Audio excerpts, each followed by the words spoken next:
kita nak program ni. Remote ni sama dengan Personal SV, Saga FNX, Saga VVT, semua sama lah, 2014 ke atas.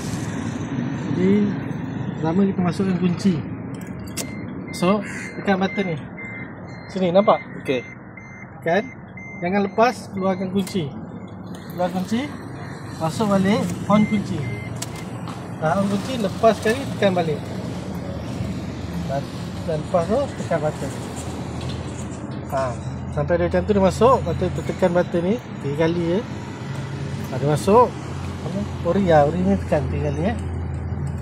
Okey, dah masuk. Off kunci. Okey, balik kita test remote.